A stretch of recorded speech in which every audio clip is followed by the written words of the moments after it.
So what were you saying about Seahawks quarterback Russell Wilson? You Uncle Tom motherfucker. But to be fair, those aren't your words. Those are the words of literally one of his teammates a couple of years ago. Yeah, somebody said it. I don't remember who it was. But, God, we just watched the Monday Nighter, which, of course, happened tonight and not, like, several weeks ago. And by the Monday Nighter, you mean Raw, because this is a wrestling podcast. Yes, I mean, we definitely watched Raw. Put Raw on mute while this is on. In this household, we refer to Raw as the Monday Nighter. So, yeah, we watched Seahawks 49ers game. Fuck, do I hate Seahawks, and fuck, do I hate Russell Wilson. But, whatever. I guess. The upside is that in fantasy, the worst fantasy player beat the biggest shit talker in my league, so that makes me happy. Yeah.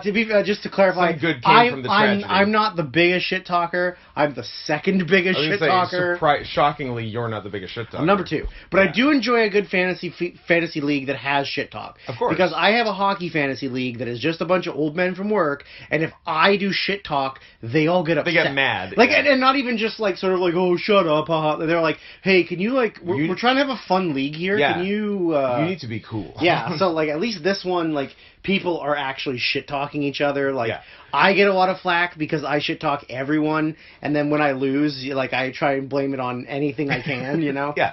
Like, you're the heel. I'm the heel. I'm absolutely a heel. I don't know how to not be a heel. I mean, you can't watch the show The League and then not be the heel.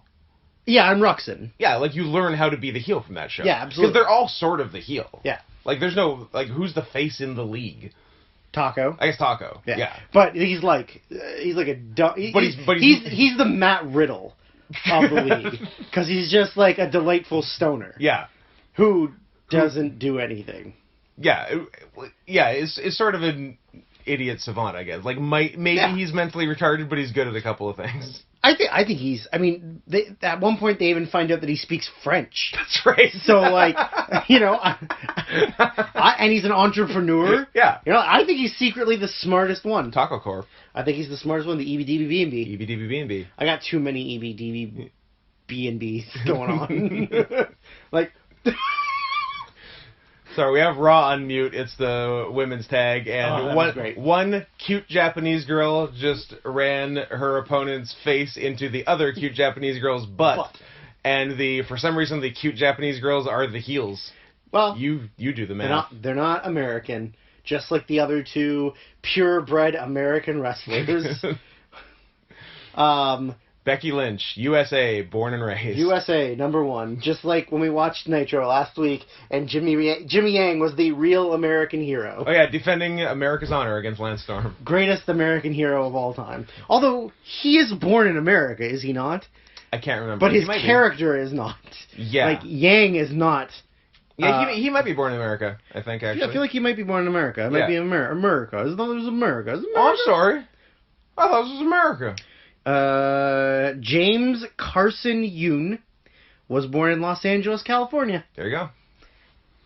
He's one of them California beeps. I don't know if you can say this, but what? One of his former ring names was Ape Man.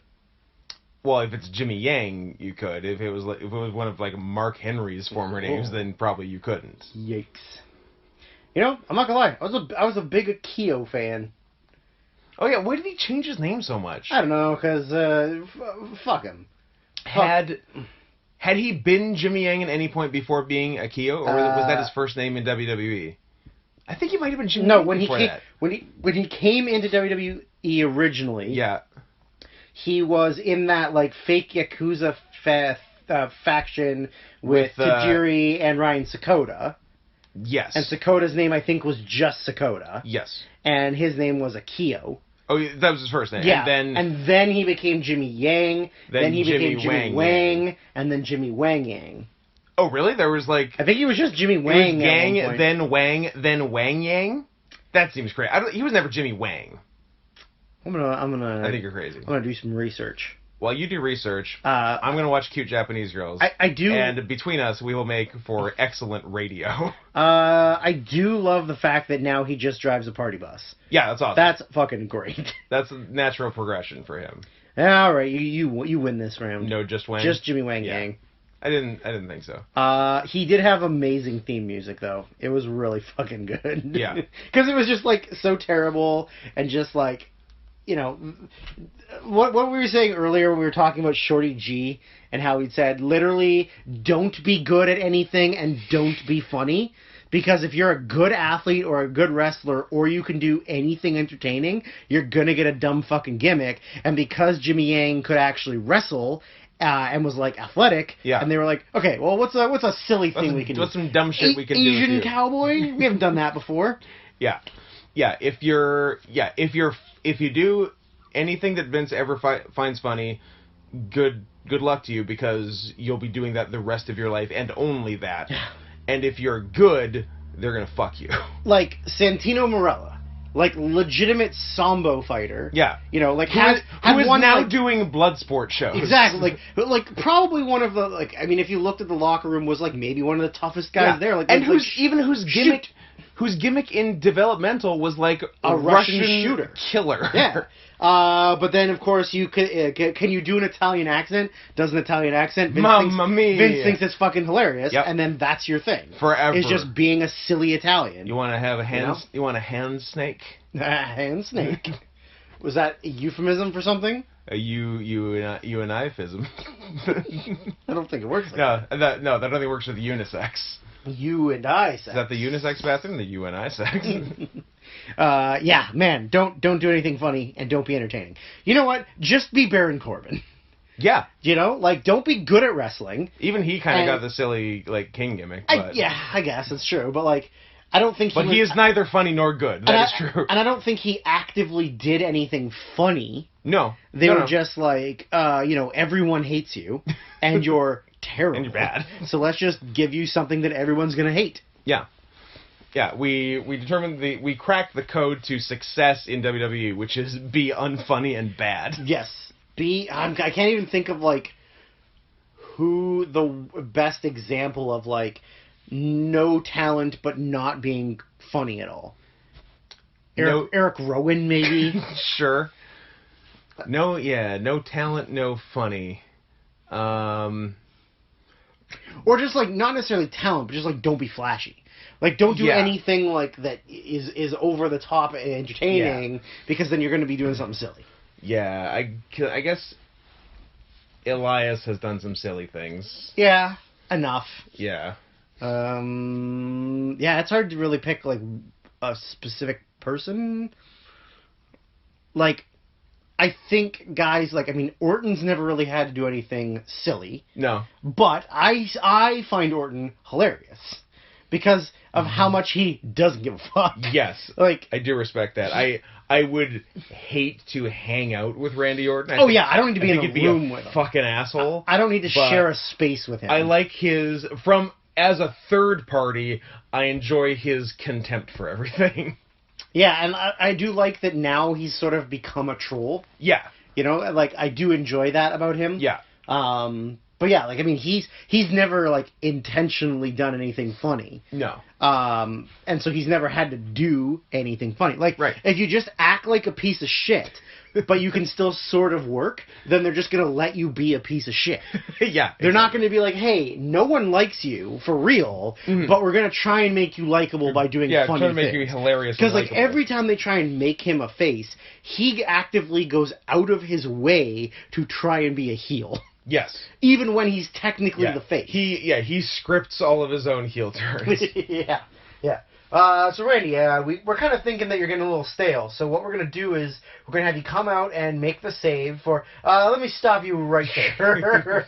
I'll go out and make the save, but I am immediately RKOing them. Yeah. Like, oh, but then you wouldn't be turning face. Yeah, that exactly. Is correct. I will be staying a heel, thank you. You cannot do anything about it. It's fun to watch him be a face against his will. Yeah. I mean, just the lack of effort, you know? Because sometimes he doesn't have effort anyways. Yeah. But when he has to be a face, it's like zero. He so clearly hates it. He so does not. Like, no crowd play. Like, he just doesn't want to be there. Yeah. That's probably why he's always, like, a face for such a short period of time, and then, like, gets injured or takes time off, and then comes back and is like a heel, and he challenges for the title or something, you know? Like, oh, he's the best. He's what I wish to become. A real life heel who doesn't know how to turn it off. Exactly. Shitting in bags. I'll shit in bags all day. Like, yeah, I don't give a fuck. I'm glad that, like, for any complaints I do have about our locker room, I'm glad. Stop shaking Wendy's fountain beverages to the microphone. I'm glad we don't have, like, over the top, like, 80s ribbing going on, like bag shitting and stuff. You know, I like ribbing. I just don't like poop. Yeah, I mean, actually, it might just be that. Maybe I like all the other ribs. What about... I'm just thinking, if anyone ever shit in my bag, I would... everybody dies. Everybody dies. Oh, yeah, like, I would not stand for it. Ultra Mega Mass Homicide. I would not stand for it. Yeah. I would be fighting... I would be throwing punches... I would burn that place left, right, and center. To the ground. Burn it down? Burn it down. I would be as likable as Seth Rollins. That's another thing we can talk about. What about if you were taking a nap right before you were supposed to go out on camera? And First of all, I probably wouldn't be, because I think it's weird to sleep that close to having to go on camera. Yeah, but you're just getting your energy out. That's fine. Like, say I was. You're not the opener. I you're like second and a half opener. Yeah. You know, so you got like an hour and a half. What are you putting me in the death spots for? The fucking second half opener is the worst. No, we're coming back from break. Yeah, and it's always cold. And you're a top babyface. Well, people pop for you. Then I'm either first half main or I'm second half main, and otherwise you don't get to be. I don't get out of be second half main. I don't get out of bed for less than $10,000 a day. Fine, you can be the first half main, darling. But that means you got to get up earlier. I do have to get up earlier. For a while I had a 6 streak of first half mains going. Mm-hmm. It was great. I enjoy being the opener when the crowd's not bad. Like last show was the best fucking show ever. Like I wrestled for 7 minutes, and then was like, we're like, it's 10 o'clock. I guess we can leave. Guess we're done. Like, I'll gladly do that every fucking show. Yeah. But I mean, so you're taking a nap. Yeah. Before you go out for the first half main, and while you're sleeping, I proceed to masturbate into your hair. And now you don't know what to do because you got to go out there, but you don't have time to have a shower and clean out your hair. So then, is that a good rib? Like, do you enjoy the fact that you're gonna you're gonna have to wear a hat while you go out to make your debut, or like? I mean, I like ribbing all the time, but I don't need like feces or fecal matter or semen or urine. Don't ruin things. Don't rape me. That's rape. That's sexual assault. That is sexual assault. Yeah. But yeah, I am glad that everybody in our locker room is like giant fucking nerds. I'm glad everyone afraid to do anything. Yeah, I'm glad everyone is nerds and pussies. Like I'm glad that you and me are the biggest dicks in the locker room. Yeah. Because, like, we can get away with whatever we want and no one fucks with us. Yeah. Like, the amount of times that, like, I've just said mean things to someone's face because, I don't care. Yeah. Yeah, I'm glad that we don't live in that world where people are doing disgusting things just to get like, a rise out of people. Yeah. Or pop the boys, you know? Yeah, I do like that. Although, I think we missed out on that big time. That we started wrestling like in the earlier 2000s. Yeah. Whereas like if we were in the like late 99, 98 era, like maybe we would have got more ribbing in like locker rooms. We could have got the back end of it probably. Yeah. I mean isn't that like weirdly like as much as I don't want to be a part of it, that's weirdly like a wrestling like rite of passage. Yeah, you know, and people are like nostalgic about it. Yeah, I mean like you get stories from like all those guys like, but I mean we have friends who like have been in locker rooms and stuff with guys that were like older and had wrestled in that era. Yeah, and then he got to witness like things. Like, we've never been on the road and walked into a hotel room where, like, 2 dudes are double-teaming a fat chick while another guy's doing coke in the corner. Yeah. Because we wrestle with nerds and losers. Exactly. You know? So, like, I'm kind of disappointed that that's never happened. But, like, nothing like that has even really, like, come close to happening, I don't think. Like, the only thing I can think of was that time Steve Schneider almost got us arrested outside of Wings. Yeah, that was fun. But, like, even so, like, that wasn't, like... Yeah, that's nothing, like... You know, nobody got raped. That we know of. To our knowledge. That we know of. Yeah, I mean, like, I feel like we did miss out on part of that. Because now I don't even know what, like, wrestling... What is wrestling backstage culture now? I think it's just what we have. It's just like... Just be quiet nerds and talk about Pokemon Go? Yeah, just play Pokemon Go. Or like Pokemon Go to the polls. I can't believe she didn't win. How didn't she win?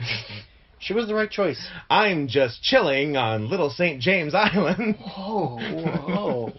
Yeah.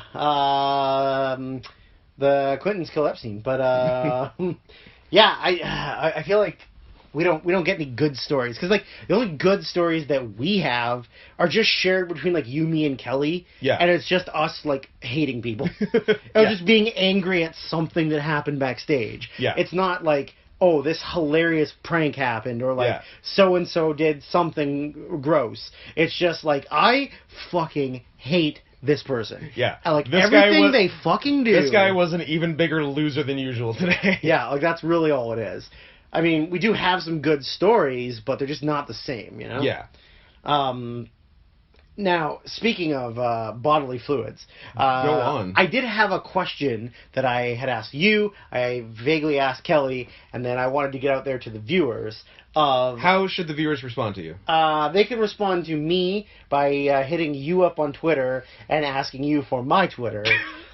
Because that's the way I like it. At Sarian Softpaws, at not Scott Henson. Those are the handles. What were we watching? Was it watching AEW? We did watch AEW. Was that when I asked you about it? What was the question? Oh, no, it was before? It was earlier that day when we were watching something else before AEW. Okay. Yeah. So we were watching wrestling, and I had said... Maybe Nitro, even. Yeah, maybe Nitro. Yeah. And I had said... no, this, of course, I'm going to say that right now. This excludes any match that has a woman in it.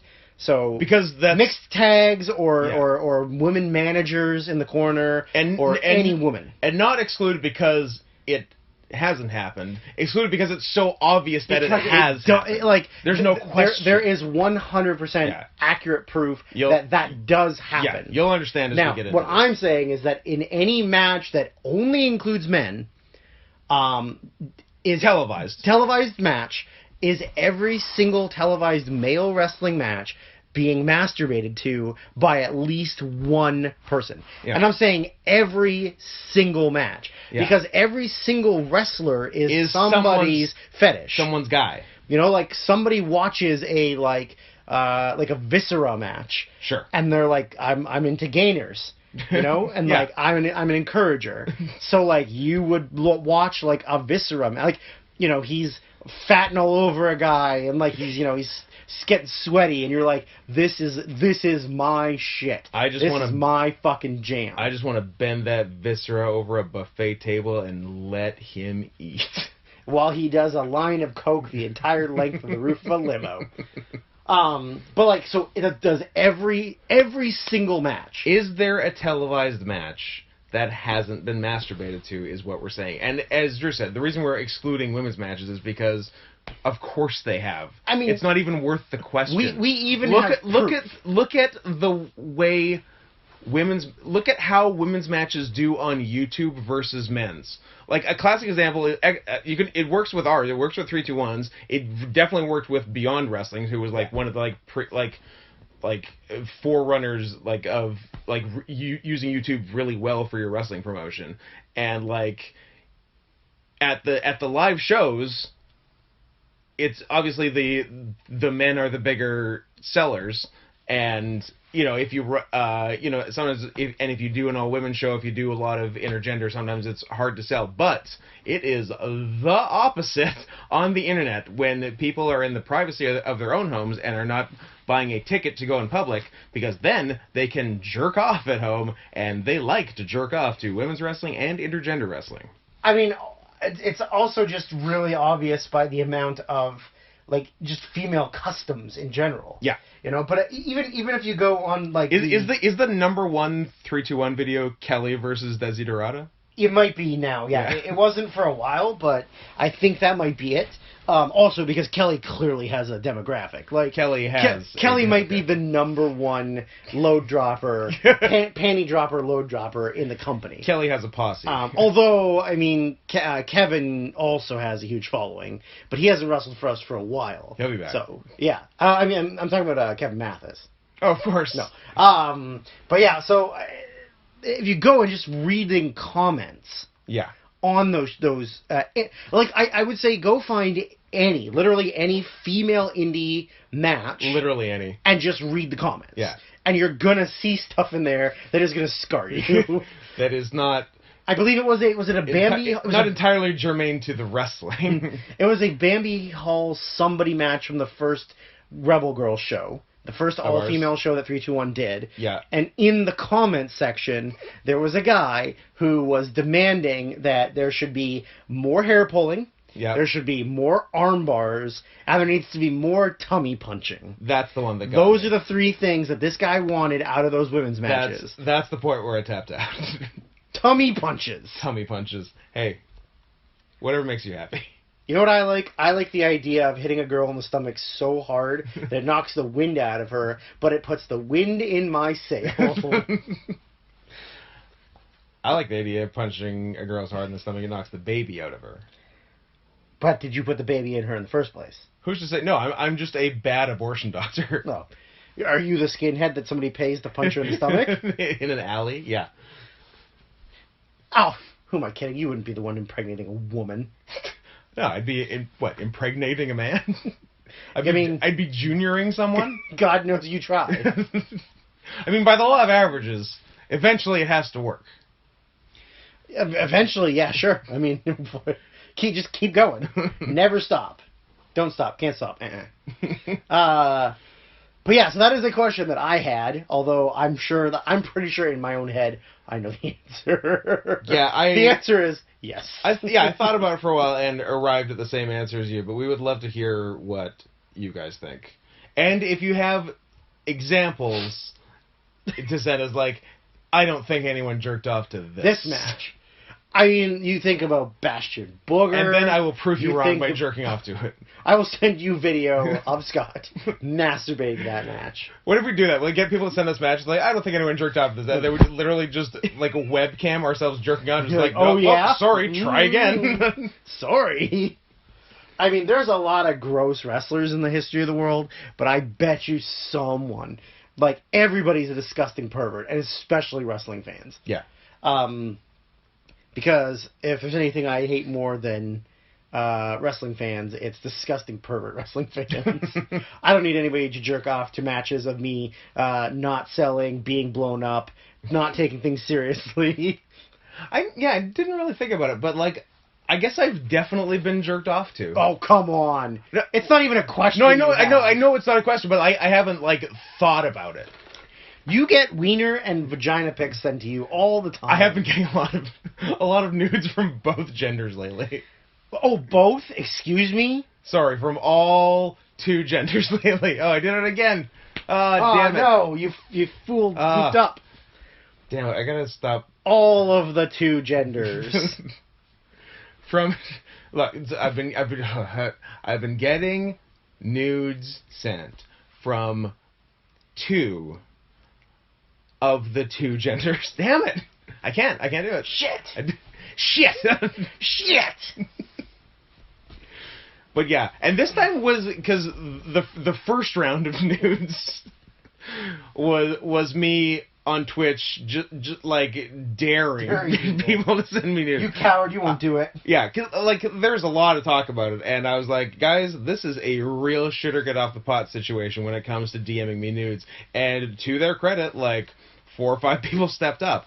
And then I do the streams every week, and there hadn't been anything for a bit, but for some reason it was an embarrassment of riches yesterday. And like a lot less solicited than last time. That's great. And this time all female. Amazing. This time. Not last time. Time before was several dicks. Several dicks. Several dicks. Hard or limp? Hard. Who sends me? Oh, you did. I would never send an unsolicited one because I'm not retarded and realize girls don't fucking want that. Yeah. But if for some reason, yeah, like a girl was to send me like a butt pic or like a bra pic or something, yeah, so like not full on nudes, but like then I will 100% send a limp dick pic. Because like you're not giving me the goods, so I'm not going to give you the goods. You know, like I might half chub it up a little bit if I'm feeling generous. But for the most part, it's just going to be like pull up, take a picture, put back down. You know, like I'm not gonna sit there for. I'm not gonna do the work. I'm not gonna give her a little rub. What am I gonna do? A little flick. You know, who's got time? I'm not gonna spit my own hand. I'm not gonna fluff. Go the opposite direction. You know, like that's too much Western style. That's too much work for anybody, for me to do for not getting anything in return. You know, but like I would never just be like, oh, here's my dick. That being said, anybody listening to this podcast, feel free to DM me any nudes you want. They don't even have to be yours. You can just get nudes off the internet and send them to me. Yeah, just I'm all for looking at naked just things. naked stuff. Yeah. Yeah, that was my favorite rap rock group of the late '90s. Limp Dick Pic. Limp Dick Pic, yeah. But yeah, so feel free. No judgment here. Some judgment here. I will say that I'm very disgusted by pubes, so if you got a bush, I might not be interested, but I will still look. Yes. What were we laughing about earlier? Oh, it was on football last week. A guy, you didn't remember the word, but it was a guy who, yeah, it was one of the commentators, through some regional dialect, like wasn't pronouncing the T at the end of something like not pronouncing the T at the end of attempt. Attempt, yeah. It was attempt. And then something like that. And then I was trying to like recreate like what it would have been like. I have nothing but contempt for that man. And then you responded with what? Scott, it's not a southern accent. He's not a southern plantain owner. Southern plantain owner. I do declare these tiny bananas to be delicious.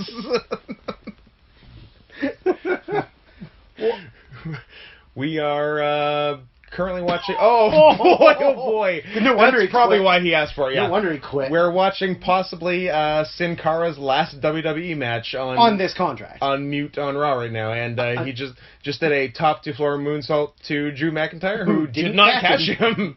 And one arm out, step to the side. Sin Cara has now publicly asked for his release, which always goes well. Yeah, which everyone always gets. Yeah, noted everyone that's ever asked to be fired or let go and doesn't happen. Is the only one who got it Kenta?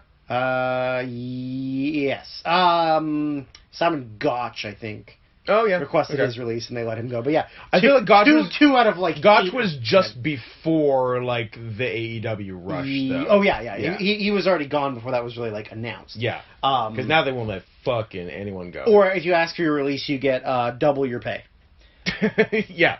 But then, I mean, also there's rumors that he's going to get Luke Harpered, where the amount of time he was off with injury will be added on to his current deal. So even if he gets his release, so he won't be able to wrestle for another, whatever. 21 months. But, like, I'm sure he could just go to Mexico and wrestle, and, like, what are they going to do? Mexico's going to put him in wrestling jail? Like, Mexico's a lawless wasteland. Yeah, well, he put on a different mask, and who's going to find you? Yeah, exactly. You all look the same. In that they're wearing masks. I mean, lucha wrestlers all look the same. Like, he could just go back to being Mystico. Yeah. And no one would even fucking know. Yeah, he could be... Yeah, because was he... He could be Mystico 3. He could be Mystico 3. Or Mystico Jr. Caristico 2. Caristico 2. There you go. Done. But you just got to cover up that tattoo, because it's pretty obvious. Also, he has a Sin Cara tattoo. I don't know if you're aware of that. But on his shoulder, he has, like, the mask. The mask? Tattooed on his shoulder. And he wasn't even the original guy. Nope. See? Can you see it? Sort of? I can see it. That's dumb.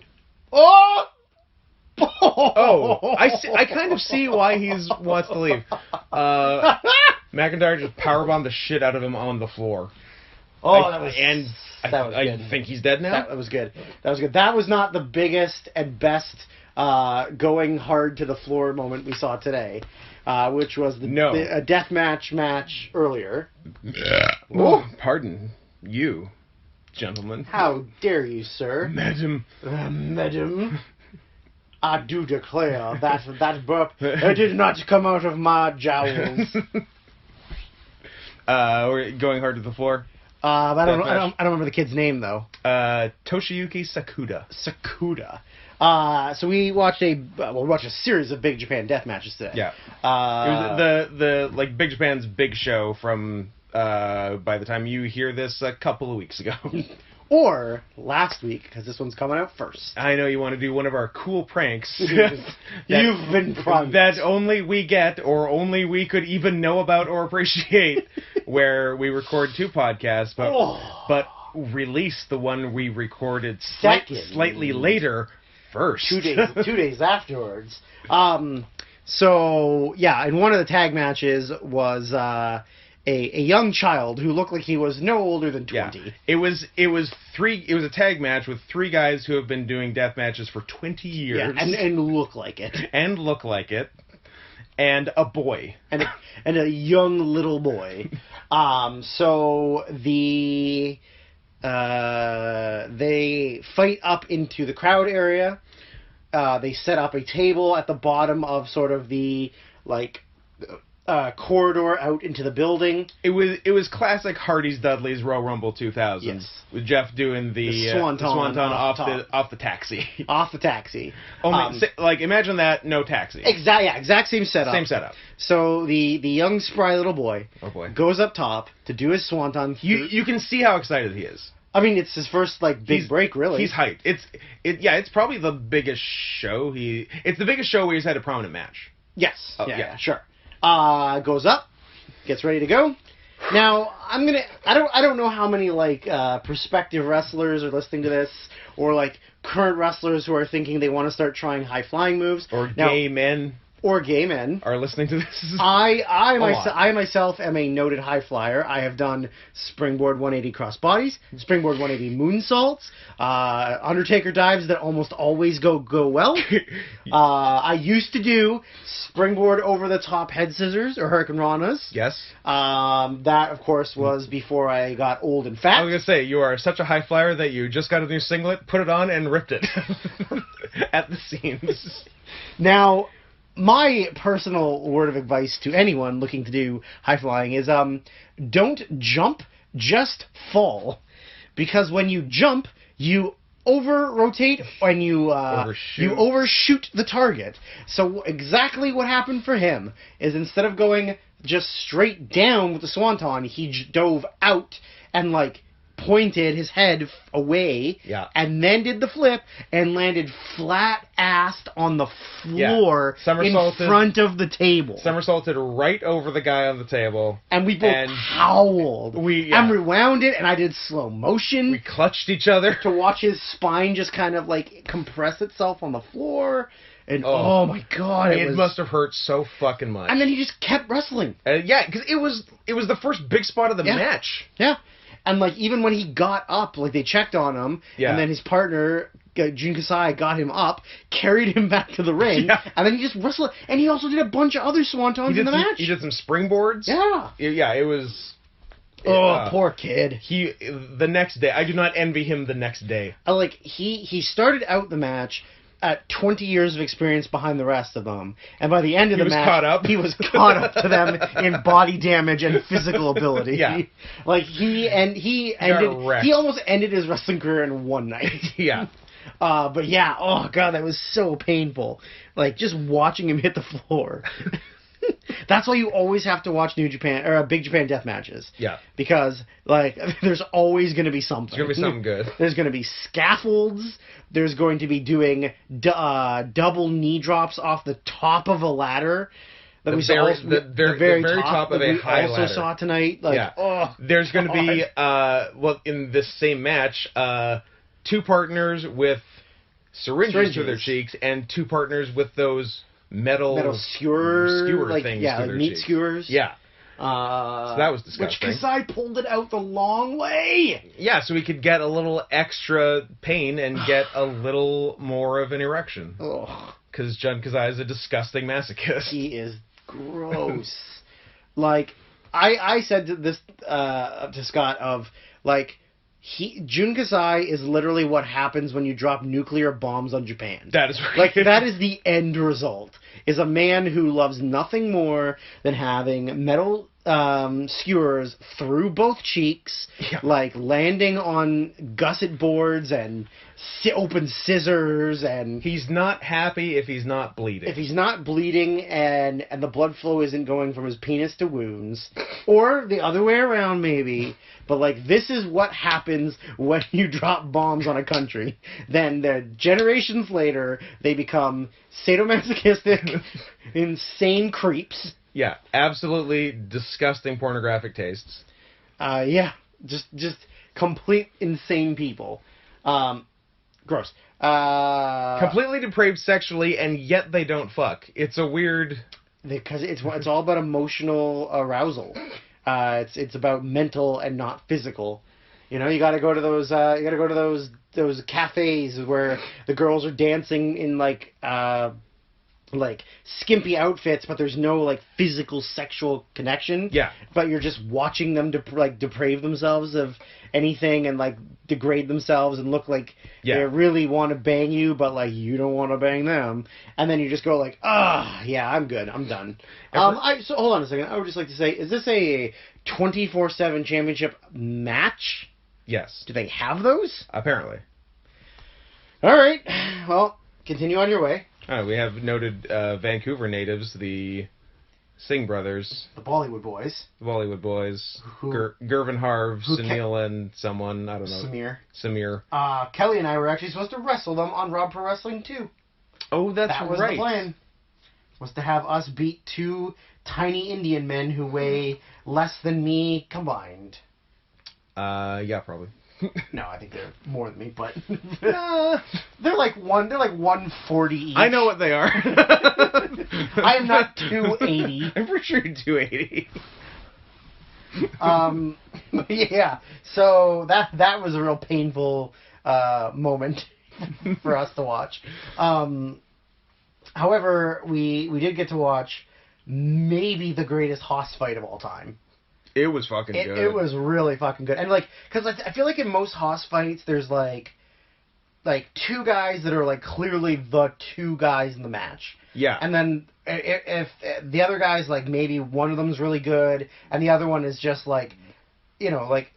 along for the ride. Like, A, B, C, and then there's, like, a big gap, and then it's just, like, well, he's the next toughest guy we have, so you just, like, throw him But we in. don't really have a full four. Exactly, right? This one was a full four. This one was a full four, and all of them are, like, big bosses. Like, in theory, the weakest of the four is Hino, and he did very good. He did great. He was awesome, And taking those chops from Walter was just... Yeah. And, like, putting his hands behind his back, he's like, I'm tough, I can take him. Then he gets hit, and he goes, oh, these hurt so much.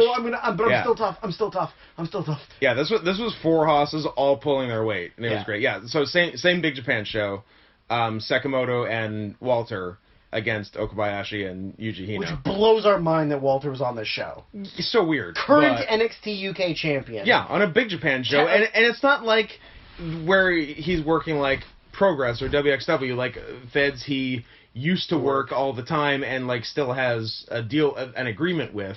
This is a fed he's never worked. Never worked. Besides, like I guess like WXW and Big Japan had a working relationship, so there's something there, but that's it. Mm-hmm. But yeah, even he came out with the title. Yep. There was even like Okabayashi like made like a after the match like pointed at the title like I'm coming for it. Like okay, sure. Yeah, I'm sure that Triple H and them are going to be real high on an old Japanese man challenging for the NXT UK title. But yeah, it was just it was more like a fight than it was a match. Yeah. Because it was just like a shit ton of chops and kicks to the face and just like it was really brutal. Yeah. And like, it wasn't a lot of guys running around looking like they're remembering spots. Yeah. Yeah, it literally just looked like you two guys get in the ring, and then just like unload with chops. Yeah. Or just it was really the best, like wrestling boiled down at its essence is two big guys running at each other as hard as they can. Which is absolutely what they did. And this is what they did. It was great. Sekimoto did two of the like greatest tests of strength in the history of wrestling. He Walter had Okabayashi in a German. Yeah. And then Sekimoto went, which he does often. Which he used to do all the time with Okabayashi as his partner. But usually on a smaller third opponent. Smaller dude. Walter is bigger than anyone they've done it The to. smallest guy of these three was Sekimoto. The one doing the German. Yeah. So Walter had Okabayashi in a German.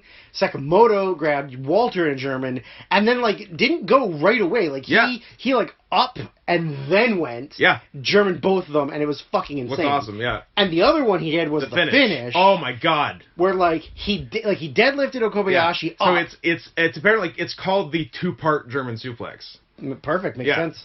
So he lifts him up off the ground, but then just stays there with him lifted in a rear waist for a few seconds. Yeah. And then does this, they've gone 20 minutes of kicking each other's asses. Does, pops his hips. Yeah. And does this, really beautiful high bridge. Really, really high bridge. Yeah. And, high, rest of the German suplex. Oh, it was insane. And, to do it at the end of the match. Yeah. And just, how well he did it. It just flowed perfectly. Yeah, it was beautiful. Oh, it was amazing. But yeah, that match was so fucking good. Yeah. I would, when we get to the end of the year and we do our review... That's a rewatch? That's definitely a rewatch. Yeah. Because I feel even if we watch it the second time and it's just as good the second time, that goes up to the top of my list. Yeah. That's an MOTYC yeah, right there. Yeah. Oh, God, yeah, it was fucking rad. Yeah. Did we watch anything? Oh, yeah, we watched a couple DDT matches. I thought the women's match was fine, but it was good. I don't agree with the dude who gave it 5 stars. Well, dudes are dumb. Unless he's a dude dog. I mean... If he's a dude dog. He could have been a dude dog, because there was a girl dog in the match, so... That is true. Yeah. Neither of us are dogs. No. We were into it. We were into it, but we weren't 5 stars into it. That's true. Kelly might have been 5 stars into it. If he looked away from his phone to watch it. I don't know. Who's to say? Who's to say what's not to say? What's that stuff, Trey? But... I mean, I don't remember either of their names. The wolf girl is Shoko Nakajima. Nakajima, that's right. And the other one is Yuka Sakazaki. Oh yeah, Sakazaki because You can suck a dicky. You can suck a dicky. Both work AEW. Right. Yeah. The men's match though. Not from the big show. Not from the big show. Week before the big show. They're actually. I think I have the title match from the big. Takeshita and Harashima, which is supposed to be excellent, actually. Haven't watched that, but we watched, from the week before, Tetsuya Endo and Jiro Kuroshio, which was that match was awesome. Probably your first time seeing both guys. I'd never seen either. Yeah, it was great. I've seen very little Kuroshio. I've seen a few of the well-regarded Endo matches. Right. Like him and Takeshita have had some. I had heard of Endo, but had never seen him. Endo's like the number 2 young guy in DDT behind Takeshita. Right. Yeah. Interesting look. He's got permed emo flip. Yeah, he's got emo flip, but it's like pressed and a bit curly. Yeah. It's weird. And then he actually looks like that one South Park goth kid. Yeah, kind of. Yeah. The tall, skinny one. Yeah. Or the skinny one. Yeah, who keeps flipping the hair. Flipping his hair away. But yeah, that match was rad. It was good. Yeah. I mean, it was a lot of character work. Yeah, it was great. Kuroshio playing shit up a lot, but doesn't take his jacket off, which is amazing. Yeah. Love it. Yeah, that's cool. But just I don't know, he just kept doing all these weird shoulder moves because he was trying to hurt his, Endo's shoulder. Yeah. And just he did the one where he grabbed his wrist, did a springboard moonsault off the second rope, and then dragged him down by his arm into just a face bump. Yeah. That was fucking weird but cool. Yeah. And I like that repeated thing he was doing with the pins. He would pin him Bam! he would lateral press him so in they're in a cross position. And he would pin him holding his far arm down. Which was the same shoulder he was working on. The same shoulder, his left shoulder that he's been working on. And he'd kick out, and upon the kick out, he would slam the arm back down to the mat and go for another pin. And he did that probably 8 times. Yeah. But yeah, that was really cool. And then, the opening to the match was great, whereas he's parading around the ring, flashing himself to the crowd. Yeah. And Endo's in the ring doing, like, backflips and handsprings. He started by, like, doing his warm-ups. He was doing, like, shoulder rolls and stuff, and then he got, like, increasingly, like, degree of difficulty. So he was, he did cartwheels and then, like, back handspring to backflip. Yeah. And, like, triple sow cows. Like, that was pretty wild. One day someone's going to hit that quad axle. We'll see. The thing with now, Drew, as a figure skater, sure. The thing with the axle is an extra half turn, so that's why people are hitting quad toe loops and quad sow cows and whatnot, but no one's hit the quad axle. Gotcha. Can you skate? I don't think I can do any mode of transportation that isn't walking or driving. Interesting. I can't skate. I can't ski. I can't can't ride a snowboard. bike? I can't ride a bike. I can't skateboard. I can't. You say rollerblade? I can't rollerblade. I can't run fast. All right. Can you walk like a duck? If it walks like a duck and talks like a duck. Guess what? It's gay. It's gay. But yeah, so other than watching a bunch of Japanese wrestling... What else did we do today? What else did we do today? So... It was someone's special day today. Anyone who... we've told some people, but I don't know if everybody knows. We started this thing... I mean, if everybody that's listening already knows, there aren't that many people listening, and we're not doing a good job. Everybody knows, wants to know. Everybody knows, wants to know. So, I would say, maybe like in 2011 or 12 or 13, I used to force... Earlier this decade. P.S. We're going to have to talk about how the decade is over in a month and a half. Let's not talk about it. Jesus Christ. So I had... maybe like 2011, 2012, 2013, somewhere in there. Yeah. Like, I used to kind of make Scott and Kelly and Dan go see, like, really bad movies at the theater. Yeah. Like, we would plan around, like, hey, Friday we are going to see... Bucky Larson, Born to be a Star. That was you guys without me, and I'm really glad I didn't go to that, because that movie looked like dog shit. It was something. But it was just like, I enjoyed watching Kelly watch it. The amount of times that we went to see a bad movie on purpose when we could have seen a good movie. Correct. But, like, the whole idea behind it was to see a bad movie. Yeah. Right? So, at some point, I don't know how it really started, but we decided to sort of do, like, a Money in the Bank-esque cash-in system, but it was where all four of us got a cash-in. And no matter what... When that person wanted to cash in their movie, the other three people had to go see that movie, no matter what. Yeah, because, like, yes, we were watching bad movies, but there were some movies that were so bad that we didn't want to see, or some people thought... Or, like, people didn't want... Like, before we did the cash-in, and it was just, like, going to see bad movies, like, there would be times where, like, Dan or Kelly or whoever would just be like...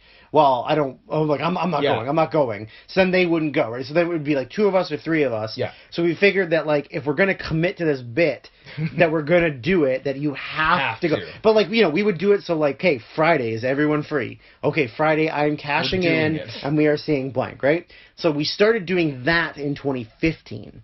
Yeah. So the first movie we did was I chose Paul Blart Mall Cop 2. Paul Blart Mall Blart 2. Paul Blarty Mall Cop. So I chose Paul Blart. We went and saw that. And then maybe... I keep forgetting that I saw that in the theaters. A few months after that, Scott used his cash-in to see Pixels. I wasn't planning on cashing in that fast, but then Pixels happened. Out, so, and what am I to do? Not... Yeah, so we waited a while because Dan didn't cash his in until 2017. Yeah. When he used it on Triple X, The Return of Xander Cage. So, to Dan's credit, that movie was awesome. Dan and Scott definitely actually liked that movie. Kelly and I could not have been more angry. And also, Dan waited until it was almost out of theaters. Yeah, so we had to drive. We had to go to the theater that is a couple cities away from where, like, me and Kelly live. Yeah. To see it and a couple more cities away from me. And we had to see it at, like, 10 o'clock on a weeknight. Yeah, it was definitely a weeknight. It was a weeknight, and it was later at night. Yeah. And we had to go see it there because it was the only place it was still showing. So, we have been waiting for Kelly to cash his in so that we can reset back to everybody having one. Yeah. The only problem is that I think over the course of, like, 2015 to now, there has been some where Kelly has said, I might cash in on blank. But then never actually, because he wanted to do Hurricane Heist for sure. Yeah, but that was only in theaters for a week. For the week. And then we also had discussed the idea of, can you use it on, like, Netflix movies? Because he wanted to do the Furious 6 or whatever that fucking Adam Sandler racist one was. Ridiculous 6. Ridiculous 6. Yes. So he wanted to do the Ridiculous 6, but we kind of decided, like, it has to be in theaters, and then we ended up watching that anyways. Or, like, I think we put it on, and then we, like, didn't really pay attention to it. Yeah, because I remember so little. Yeah, I feel like I've seen 10 minutes of that movie. Yeah. But it's like 2.5 hours long. Yeah. So, we've been waiting for Kelly. Now... And Godot, but mostly Kelly. Yes. And Superman. We've been waiting for Superman. Yeah. So... I can't stand to fly. I know that's not waiting for Superman.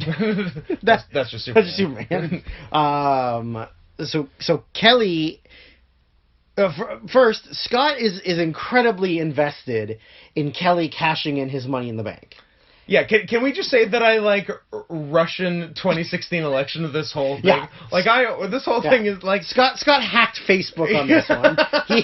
He hacked Kelly's like neurons and brain to make him. Now Kelly had so Kelly and I went and saw. It all happened at Wings.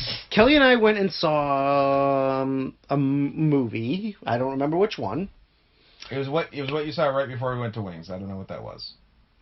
I don't scary stories to tell in the dark. No, it was after that. I know. But anyway, so we saw the movie, and during the previews of the movie, there was a trailer for an animated children's film, and it didn't look special, it didn't look funny, it didn't look good, but they're like, there are worse movies out there. But Kelly, because it was it just occurred to me. So the Emoji Movie wasn't a cash-in. No, I think we just decided to see Emoji Movie. We're like, I guess we got to do this. I think it had got because it had gotten such. Because it was zero. It was such a low percentage that we said, well, then we have to see it. Yeah. Right. So I mean, there are exceptions to the rule. Obviously, if all three of us agree to go, we'll go. The three movies I remember we were paying very close to like Rotten Tomatoes tracking on were Hurricane Heist, Emoji Movie, and The Snowman. No, Geostorm. Oh, Geostorm also. Yeah. I think Geostorm and Snowman were out at the same time, and we're both like... And we had said if Geostorm got below 10... Stays under 10, we were going to go, and then we would check every day, and it was like 11, 12, 11, 13, 11. We're like, just get under 10. Just do it. Just get under 10. And then we ended up watching it here, like on TV, and it wasn't... It was such a letdown. Hurricane Heist is better. I haven't seen it. Hurricane Heist is better as a bad movie than Geostorm. I haven't seen it, but I don't think I will. But, so... It's silly as hell. So Kelly saw this trailer called Arctic Dogs. Yeah. So it's done... Already, he's on board. I didn't even look up who the studio was. It's Entertainment Studios. Yeah, Entertainment Studios. But, like, I don't know... Which sounds like a fake company. It does. I mean, it sounds like... Like, if a Neil Breen movie opened with an Entertainment Studios logo, I'd buy it. If the room opened with Entertainment Studios... I typed in the words Entertainment Studios into IMDb, and it gave me Neil Breen. That rules. Now, did my phone hear you say Neil Breen and then put in Neil Breen? I was listening. Or does he work for Entertainment Studios? So... Kelly saw the trailer for this movie and thought that it looked bad and decided that because it's about Arctic dogs... I was going to say, but also it had cute dogs in it. It has Arctic dogs, which Kelly's all about. Yeah. So he decided... Kelly's a temperate dog. He decided that... I believe his exact words were, well, maybe I'll cash it in on that. However... since Scott was rushing the whole situation... Because I need a cash-in. Because he needs the cash-in. I need my cash-in to reset by December 20th. He worked his magic on Kelly, who is a... for most of you who don't know Kelly, he is a dumb fucking dog. And... Scott did all of the legwork on finding out the show times, figuring out what day we were going. Remember, Monday's a holiday. Yeah, so he really did... It's Armistice Day. ...work his ass off to get this fucking movie going, so that we... This was harder than getting Trump elected. Well, because at least some people actually voted for Trump, whereas, like, none of us were voting for Arctic Dogs, except for you. Apparently, the alternate titles to that movie are Arctic Justice and Polar Squad. Those are all bad. In the UK, it's called Polar Squad. That's so weird. Because the thing with this movie is the main characters are foxes, not Arctic dogs. There are Arctic dogs in it. There's a couple dogs. They're barely in the movie. So I'm looking up Entertainment Studios motion pictures. And they've made some other animated movies. I just don't know which ones they've made. But okay, here's what they've got. Right off the bat. So they've actually made a lot of things that aren't animated features. Okay. Okay, sorry. Entertainment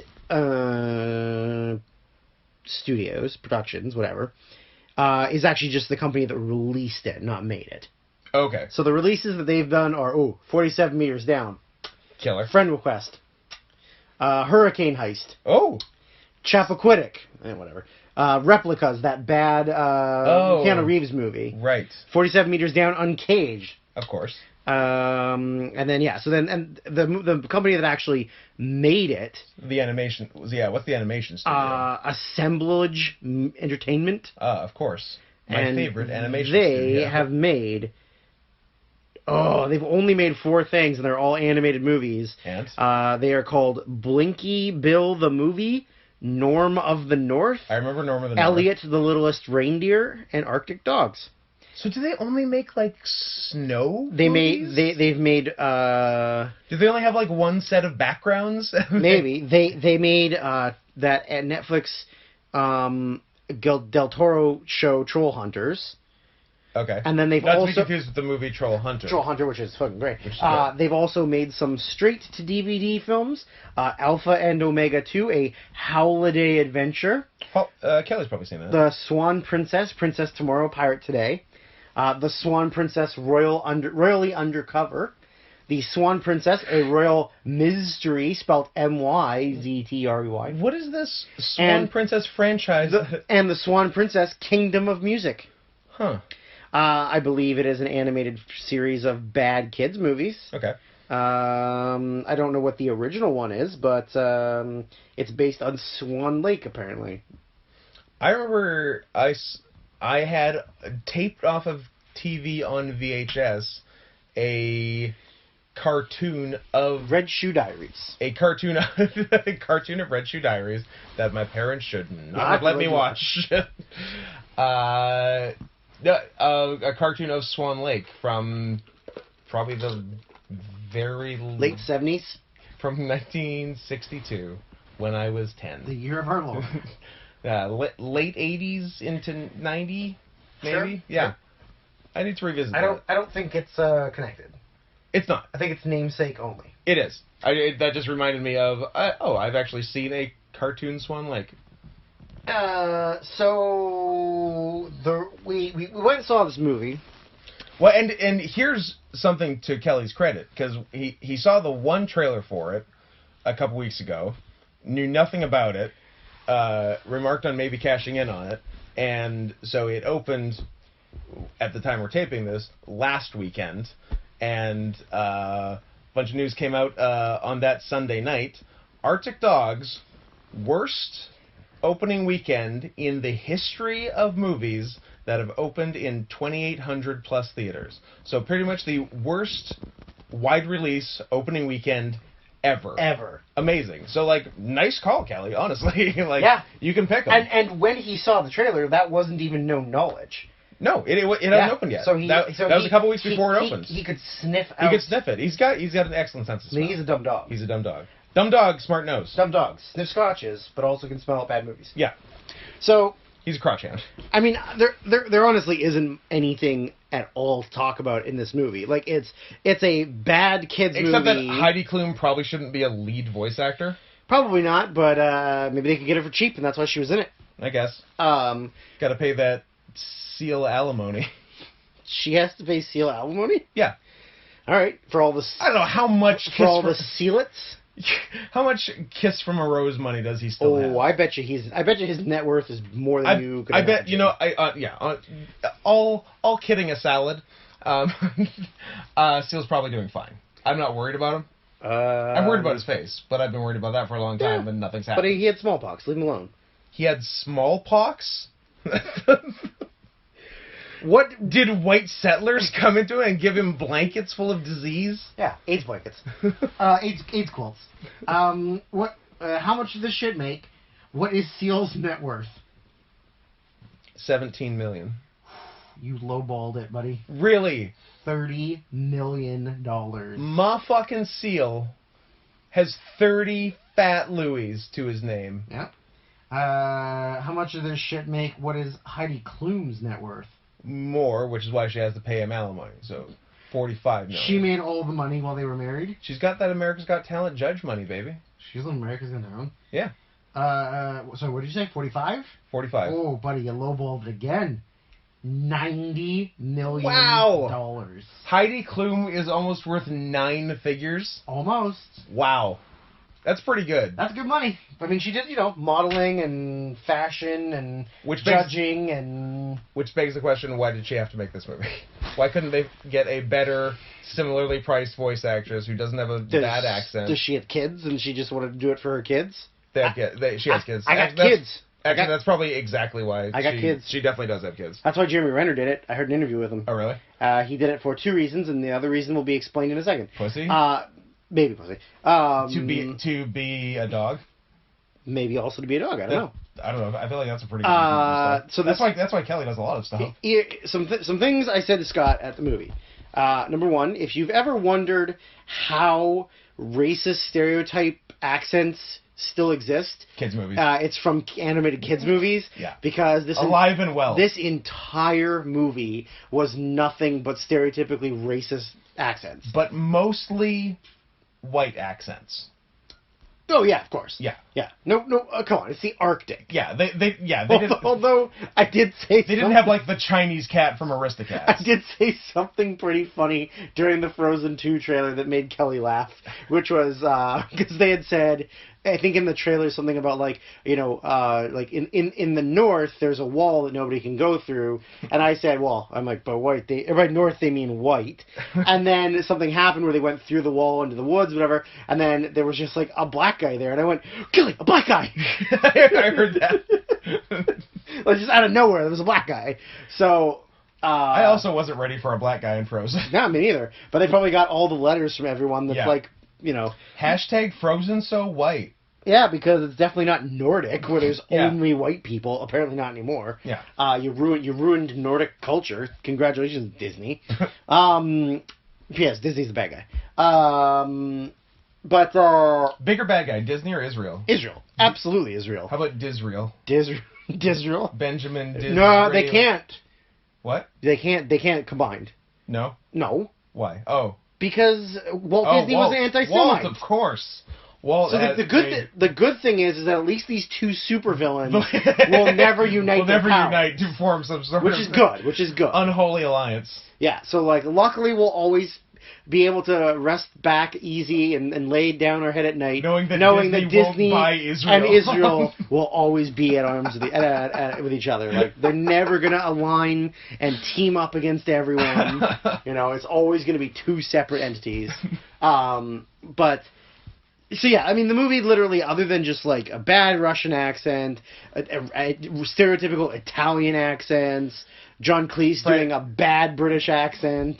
French, the conspiracy theorists were French and German. Yeah, French and German otters. Yeah. Which here's the thing: is like none of those accents made any sense because none of the accents matched the animals. But if they're taking place in the Arctic, yeah, most of those accents shouldn't really be a thing. They all should either be speaking Russian or Canadian accents. Yeah. Or I guess maybe American because of Alaska, but or Scandinavian. But also regular foxes don't live in the Arctic.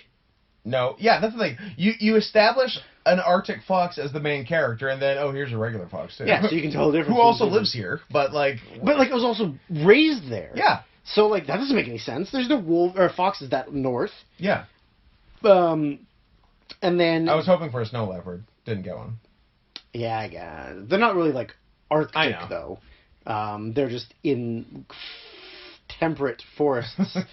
But that was another thing too, is that the name of the city, we couldn't figure out. I couldn't understand what they were saying until we saw the map. It sounded like Tigersville. Tigersville. And we're like, what? And at one point I was like, Titusville? Florida? Yeah, I heard Titusville, and I heard Tigersville. Yeah. But it was Taigaville. Yeah. Like the taiga.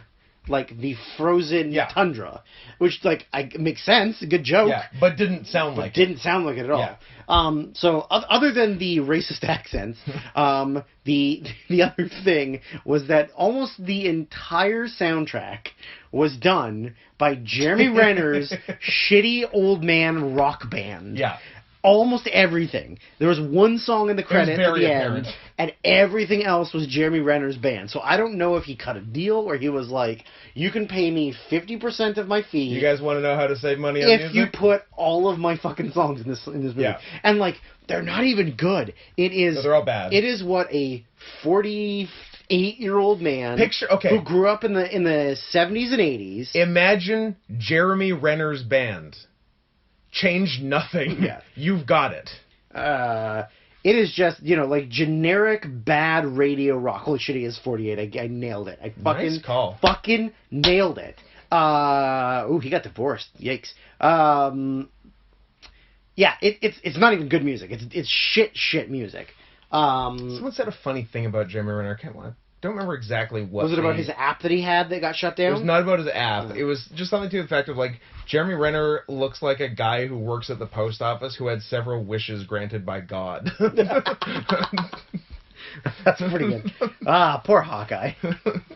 But yeah, so anyways, the movie itself, like, there's literally nothing. It was bad. It was uninspiring. It was uneventful. A couple hours after the fact, I asked you, like, what was the bad guy's motivation? And neither of us could really figure out what it was. I mean, it was probably described, but, like, it was, like, about global warming and fossil fuels and melting the polar ice cap so that he could be the savior. But only one guy doing all that, and if we stop that guy, there is no global warming. Yes. Yeah. Correct. So there really wasn't a lot of information being spread. Yeah. The one thing I got out of it was in the final scene where they were, like, driving up on the big drill in the snowy village area, sort of in the evening. It reminded me of a level, and now I really want to play Diddy Kong Racing. Yeah. Because there's a level that looks just like that. Yeah, that's true. Like, shit, Diddy Kong rules. Diddy Kong rules. Here's a hot take that you cannot DM me about. Diddy Kong Racing better than Mario Kart 64. Ooh. Yeah. That is a spicy hot take. That is a hot take. Yeah. They're very similar games, and Diddy Kong has more stuff. So that's what I'm basing it on. Sure. And Diddy Kong has bosses, which is cool. Does it? Yeah. I don't really. Yeah, it has, like, one big boss that you race at the end of a series of levels. What are you doing? What are you looking up? Nothing. I'm just DMing you about it. I said don't DM. You did DM me about it, and you wrote idiot. But anyways. That's like the first DM I've got this week that isn't dicks. I mean. Oh, I'm getting. Just because it's not dicks. Yeah, I mean, so the movie itself was whatever. It was nothing. There was, like, maybe a couple, like, funny, punny adult jokes, but, like, they weren't, like that funny. No. The majority of it was just us, like, Mystery Science theatering it to each other. Yeah. But there's... Oh, continue. Please, after you, sir. I was just going to say there's one point where in order to camouflage himself, the white Arctic Fox took all his clothes off, except his underwear, which was white, obviously, but could have just taken that underwear off, too. And because it was established earlier that canonically he has genitals because he got hit in the dick and it hurt. Yeah, got hit in the balls. Yeah. So we thought it was somewhat cowardly of them to promise and not deliver on Arctic Fox balls. Arctic Fox balls. Yes. Are you DMing me back? I'm not DMing you back because you can see my phone here recording the podcast. No. It was just Al replying to me, telling Austin he's going to Disneyland. So, long story short. That's a phrase I have trouble saying, by the way. Long story short? I want to say long story short. Oh, well, good try, buddy. Well, that's why I don't say it. That's why I let you say it. Good work, Slugger. Is that why you let me say plantain as well? That's why I let you say plantain as well. So, God damn it, go away. That, he's gonna punch my face, he says. The long story short to this is that the reason why Scott was so adamant that Kelly had to get this cash in. Because now everyone is cashed in. Because now everyone is cashed in. We have eliminated one of the 4. One is dead. One is dead to us. So now everybody's on a clean slate. Mm-hmm. And the reason why everyone is on a clean slate now, or the reason why Scott wanted everybody on the clean slate now, is because of what happens in December. The 20th specifically. The 20th specifically, although are we actually seeing it on the 20th? I don't know if we... Well, probably. You know what? Probably. It is entirely up to you when you do it. Well, if I had my druthers, it would be on Christmas Day. I mean, look, my family doesn't really do Christmas, so I can do whatever the fuck I want. I don't think Kelly will be able to, but we'll see. I won't either. So the funny thing is that you and I already both know our cash-ins. That's right. Like, it's not even like we needed to think it over. It's set in stone. As soon as it happened, you were like, we knew yours was well in advance. You've known mine for close to a year. Yeah, as soon as yours got announced. Yeah. Then you were like, well, we're going to see it. And, and I was very adamant, like, unless you have a cash-in, buddy, we're not doing it. So you need to kiss Kelly on the mouth next time you see him and thank him for cashing in. Because he spent 4 years not cashing in just to get to this point, right? Because other words, if he had cashed in like, let's say 2015 or 2017, we would have done more, right? Yeah. So then we would have just been waiting for him again. That's right. So you owe him a big old smooch on the lips. Get a nice lick all over your face with that dog tongue. It's going to be everywhere. That he licks his butthole with. It's going to be so wet. So the movie you will be cashing in and on. Russia needs to kiss me on the mouth for showing them how to influence an election. So the movie that we will be seeing December 20th in theaters is... Cats! Despite the fact that 2 of the 3 people do not want to see it. But 2 of the 3 people are cats! I hate musicals. Oh, me too. I hate them. I also hate musicals, but it's cats. I do like the idea of a cat with AIDS, so I guess it's not all worthless. Great. Jennifer Hudson has cat AIDS. It's so weird to me that it's her. Yeah. Because she's, like, probably the most talented one. I didn't expect it to... Well, that's why, because she has, like, the biggest solo part. Ah, okay, that makes sense. Because AIDS Cat... I'm not really that familiar AIDS with Cat it. sings Memory. Memory? Memory, won't you suck on my titties? Perfect. Now, the good thing to that is that we will only be waiting less than a month for me to use my cash-in. January 2020? January 17th, 2020. The Voyage of Dr. Dolittle. Now, we are keeping a trend here of seeing movies that involve animals. Yeah. Because Dolittle will make it 3 in a row. We'll make it 3 in a row. Yeah. So we'll have a trend. So then we just got to wait and see if Kelly actually participates, because he has vocally said to me he's going to hold on to it forever. Why? I don't know. But I think I'm going to tell him when it resets that he has a year to cash it in, or they reset again. Should we put a clock on it? I think we put a clock on the cash in, because in WWE you have a year to cash in.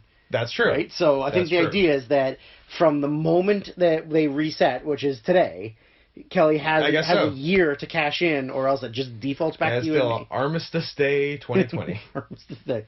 It's more fun to call it that than Remembrance Day or Veterans Day. Boo. I don't support your wars. I don't support your unjust wars. I was saying, look, I don't support the war, but I also don't support the truce. To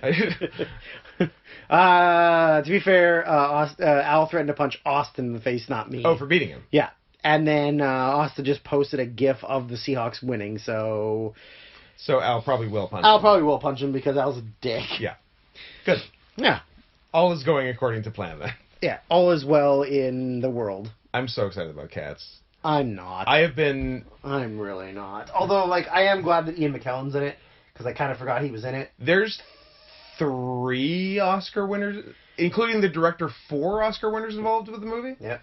McKellen, Dench, Hudson. Tom Hopper. Old Tom Hopper. I think it's Hooper. I'm aware. Now here, I'm just gonna read you quickly off. Idris Elba, great.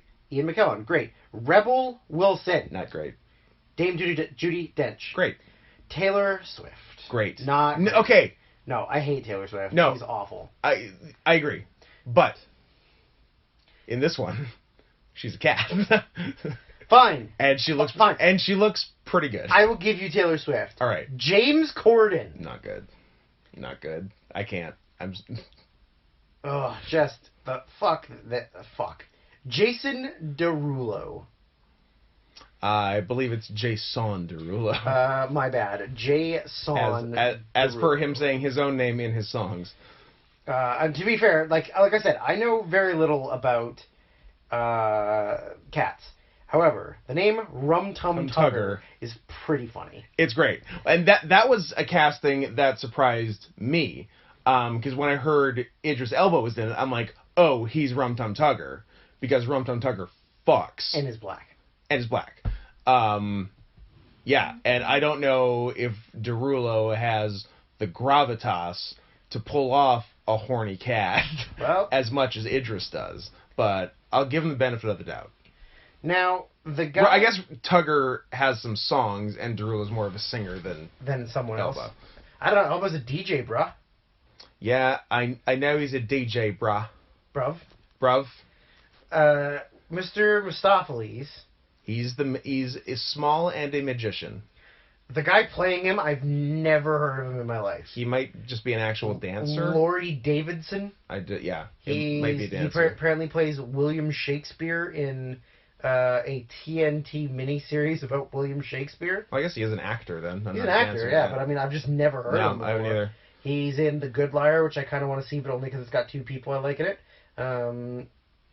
Sir Ian McKellen and Mirren. And Dame Helen Mirren, which is good. More like Damn Helen Mirren. Yeah. Even at her ripe old age, I still would. Tom Hooper has made some good things and some bad things. Tom Hooper has a spotty past. Yeah, not just in filmmaking. He's done some stuff. Yeah. I mean, he did the TV miniseries John Adams, and he did The King's Speech. But John Adams was Giamatti? Yeah. Yeah. Not playing a orangutan, though, so I'm a little hesitant to watch it. What? Okay, have you seen John Adams? The miniseries? Yeah. No. So can you prove? Well, I mean, the picture, he doesn't look like an orangutan. You don't know. Can you prove? Can I prove he's not an orangutan? That Paul Giamatti is not in an orangutan suit playing John Adams. I don't think John Adams was an orangutan, though. It's historical fiction where what if second president of the United States, John Adams... John Quincy Adams. No, that was number 5. What? I know. It was his nephew. This is so confusing. Nephew, grandson. I don't know. Husband. No, it's his husband. Yeah. John Adams' husband, John Quincy Adams. See, Quincy was the bottom, so he had to add the name. Oh, God. And John, top John got to be just John Adams. But that means he made the rules. Because when they met, they were both just named John Adams. Right. But top got to stay John Adams, and bottom had to pick a new name. All right. Look, gay presidential rules are gay presidential rules. Could you imagine if they had a gay president? Yes. Michael Bloomberg, 2020. He's shoot gay, right? That is an interesting costume. Yeah, he shoot. No, is it? No, the other one is. I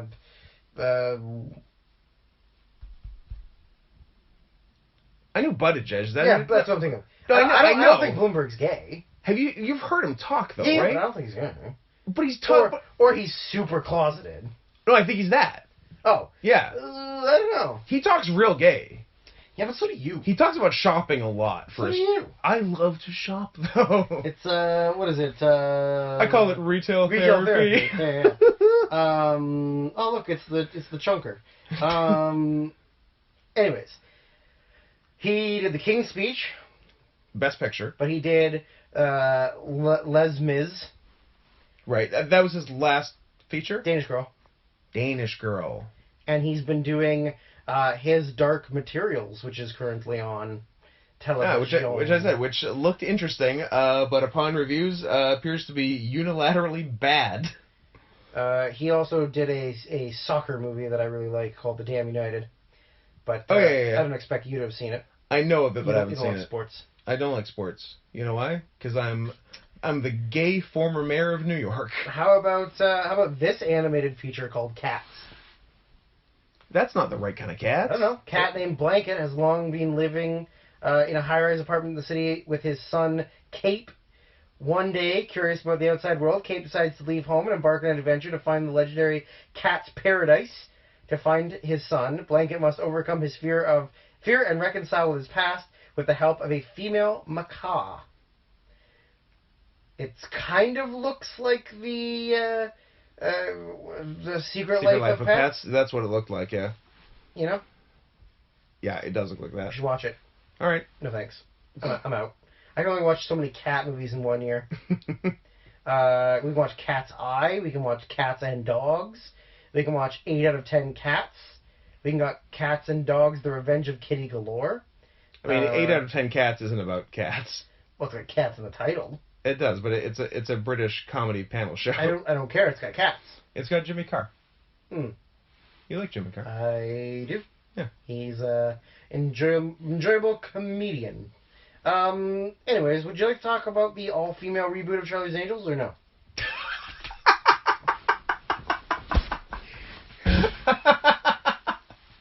I enjoyed that. I feel like it hasn't gotten good marketing because I just heard about it and it seems like it should be a bigger movie. I think if you just watch regular TV, there's enough commercials of it. I guess I don't watch enough. But if you don't fast forward through the commercials and stuff, right? Like if you watch live TV, the fact that Bosley is a woman and Charlie is a woman. I didn't know either of those things. Yep. Okay, I thought you were just making a hilarious joke about Charlie's Angels being all female, but no. They actually have femaled up the previously male role. Bosley even though it's about 3 women anyway. Yeah, Bosley is Elizabeth Banks, who is also the writer and director. That's right, yeah. And Charlie is an unnamed celebrity cameo, but they'll obviously reveal it in the movie. But I think it's supposed to be Demi Moore. Okay. Cool. Yeah, right? But yeah, nothing like... Does she show her tits? Well, you can't... Probably not. You can't have a male servant and a male, boss. That's true. You have to be... Men shouldn't be bossing around women. You actually can't have any males. You can't have a male boss. You can't have a male servant. You can have a male villain. You could have a male villain. Who's a rapist, I bet. Ooh. I bet you he's a rapist. I bet you he's a sexual assaulter. I hope the villain of the movie is just probably at one point the original executive producer of the movie, Harvey Weinstein. That'd be cool. That would be great.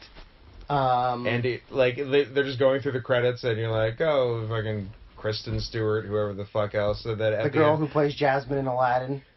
Oh yeah. I don't know who the other one is. She's a mocha. A cafe latte. Yeah, she's yeah. And yeah, just going through all the credits, and then at the end, and introducing Harvey Weinstein as himself. That'd be a tight move. Ella Balinska. Oh, of course. Who is of course Ms. Balinska. Who is of course famous for her roles in Nothing I've ever heard of. Sweet.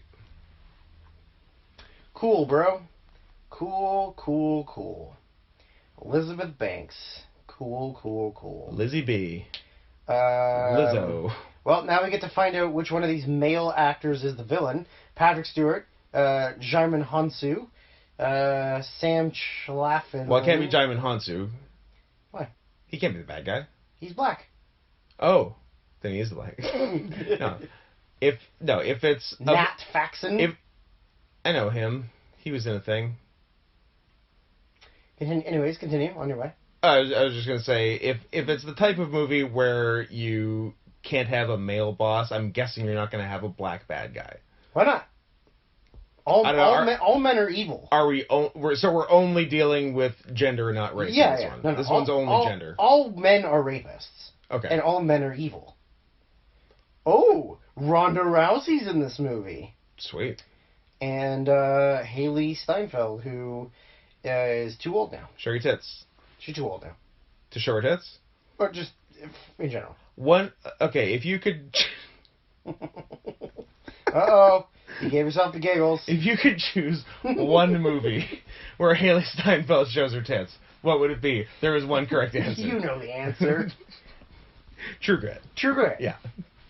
I knew she was going to be hot way back then. I have an eye for these things. Yeah. I have a way of finding girls very young and grooming them into stars. I wouldn't exactly call it grooming. I would call it fawning. Or fapping. Did he cut his hair?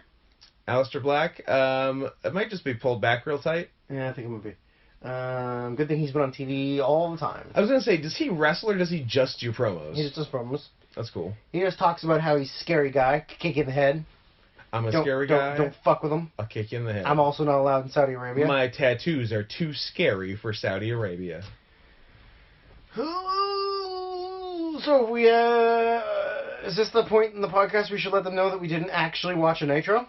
I think this is where we let them in on the secret that this is a non-Nitro episode. Yeah, so there's only a few left, and we wanted to savor them. I think there's 4? I think it's 3. 3? I think. Ooh. Plus, we're gonna do all the 2001s. We'll see. They get better.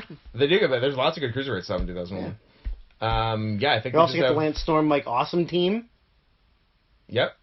I'm looking forward to that. Oh yeah, because Awesome is not even right now. No. Candidate up yet. Nope.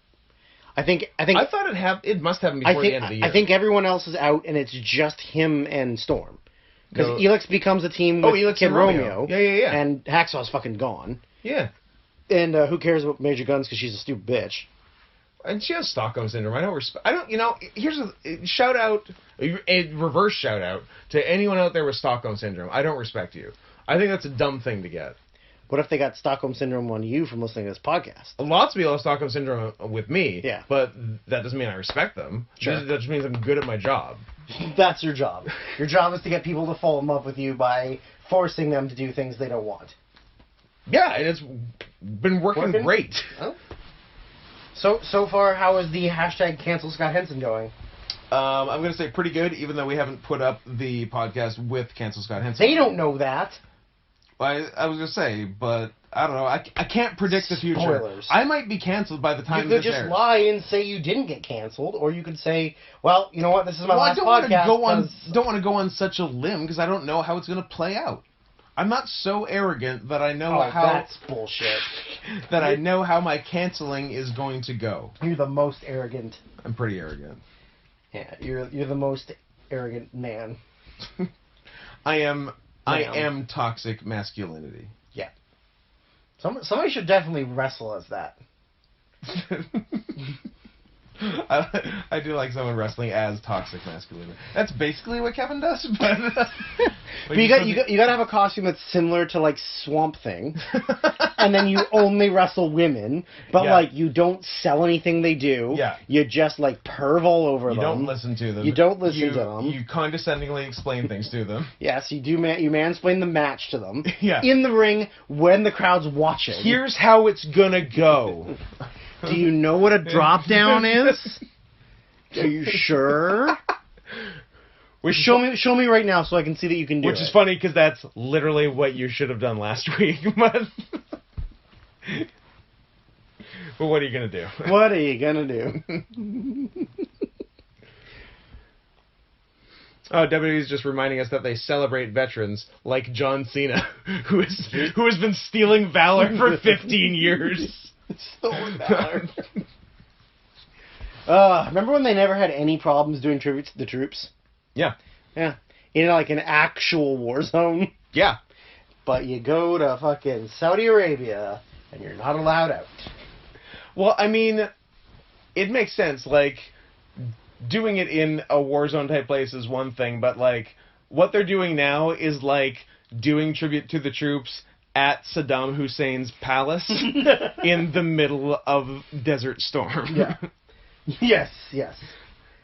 We're doing these shows in this country that may or may not have supported people shooting at you and trying to kill you. Yeah.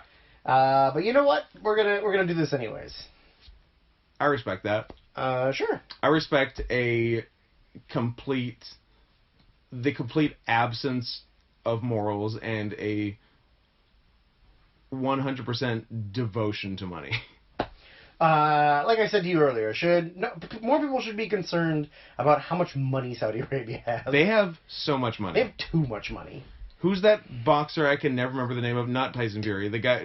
Anthony Joshua. Anthony Joshua. I keep wanting to say Josh Alexander because he wrestles in TNA. Because those are the same thing. Anthony Joshua. They paid him $75 million win or lose. Win or lose. Yeah. So that's just fucking bonkers. Like...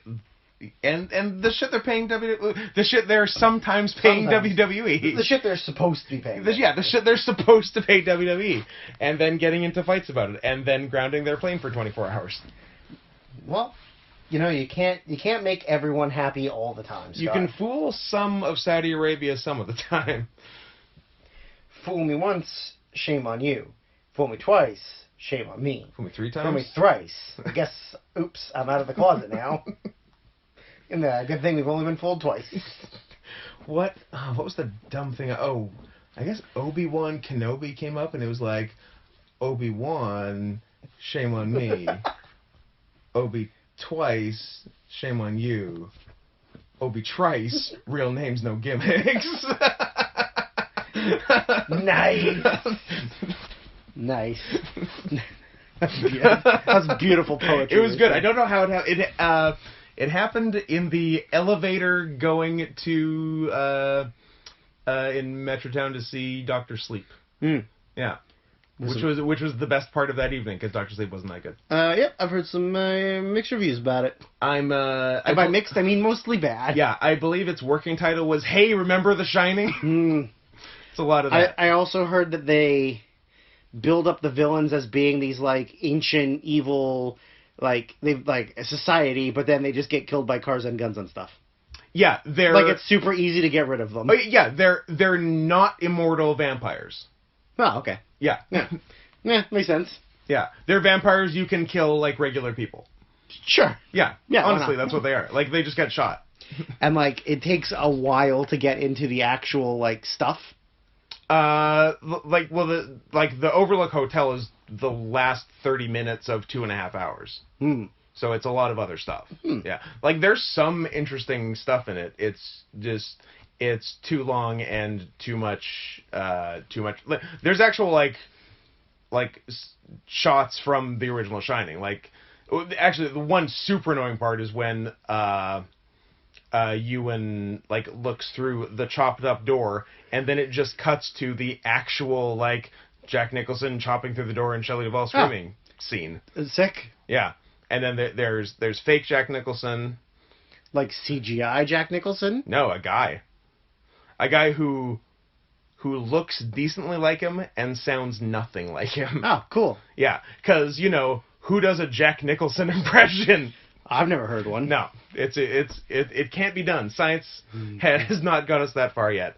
And there was some scenes at the beginning that like took place in 1980 with like fake Danny and fake Shelley Duvall, and I pity the poor actress they made have Shelley Duvall teeth. Oh. Although I guess having 1980 Shelley Duvall teeth is better than having 2019 Shelley Duvall brains. So that is so unnecessarily cruel. That is so mean. And that was a mean thing I said to be funny, and I regret it. I'm going to issue an emergency apology to Shelley Duvall and to Korean girls who I said had a spicy taco between their legs. Well, you're not wrong. Yeah. What's wrong with getting current Jack Nicholson to be in that movie as himself? I don't know, because he's retired. And he's like 120 pounds heavier. Jack would be a little heavier than 1980, I would imagine, yeah. As would Shelley Duvall. Oh, poor Shelley. Poor Shelley. But not really. Remember when... She was olive oil? I do remember she was olive oil. Would smash, no. When Dr. Phil, just exploited her craziness. Yeah. Yeah. Oh, that's pretty... Not that... up to that point, I thought Dr. Phil was a cool guy, but that was pretty despicable. Yeah, don't get me started on him being on the same line as Israel and Disney. Yeah.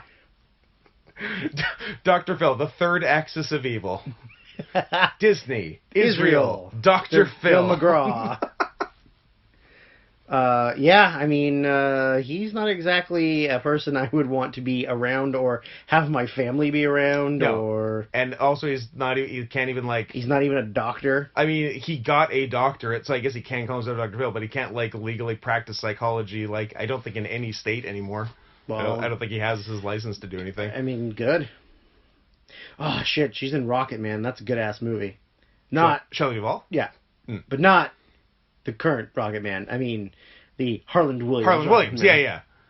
That's also called Rocket Man, right? Yep. Yeah. Fucking great movie. Interesting. I didn't think about that. Yeah. So the new one is only the second best Rocket Man. Only the second best Rocket Man. Did I ever see Harland Williams' Rocket Man? I hope you did. I probably did at some point. With the Space of the Monkey. I feel like I rented at one point or another like every mid-90s comedy. I don't think I would have missed any. Have you ever seen him live in person? Absolutely. Has he ever commented on the champion of man fighting and grappling title? And said, "What are you, the champion of dicks?" What do you gotta do? Fight a bunch of other guys' dicks for that? Yes. Yes. You are correct. The prize that wasn't a prize that got more play on that podcast than any of the actual prizes. And then immediately they regretted not taking the belt. Yeah. Give me the dick belt. Give me that dick belt. Give me the dick belt. Although I still did get my shithead red, so. Yes. Dennis Miller after 9/11. Well, you're not wrong. Do I find her attractive? I don't know. Lana? Guys, write in. Is Lana attractive? I think Lana's attractive. I think she's okay. Let's get a closer shot of that face. I think she's kind of fake looking, which I don't like. She does have like 90s fake plastic blonde look a bit. Yeah. Which, remember when that was just like the height of beauty? Yeah. And like if you weren't that, you weren't attractive? Yeah. That was weird. Yeah. Like there was Pam Anderson and nothing. Yeah, now I wouldn't fuck Pam Anderson with B. Arthur's dick. That's true. Yeah, her face isn't great. I just think that, like, everybody's so, like, fake tanned and... Yeah. Like, everybody has hair extensions and... I just want a pale girl with bad hair, thick hands, an Adam's apple, a tail. God, I love a woman with no makeup, big strong hands, and hairy forearms, and Adam's apple. God, I love women. That is a great Daniel Tosh joke. Yeah. I put my own fun spin on it. Yeah. Like a big paw pads. Yeah. Soft paws. Soft big paws, tail. Whiskers. 8 nipples. Yeah, she's just so fake looking. Yeah. Like, I'm not arguing that she's, like, not fit as fuck. Yeah, and, no. Takes care of herself, but, like... yeah, like, in a pinch would smash, obviously. But if we're getting down to the nitty-gritty... You want Dana Brooke. No. You don't want the piggy? I don't want Miss Piggy. You're a piggy. I love that people called her that. Yeah, no. Like, her co-workers called her that. Her co-workers called her. To her stupid face. And, like, she farts all the time, apparently. Because of all the protein stuff, but also because she's a pig. Also because she's a pig. But I think calling her a pig gives her too much credit, because pigs are smart. Pigs are smart. She's not. Doesn't seem smart. She seems very dumb. Not smart enough to get not eaten by me almost every day, but yeah. Pretty smart. Like eaten, like... Eaten out. Yeah. Drunk lover do this to you? What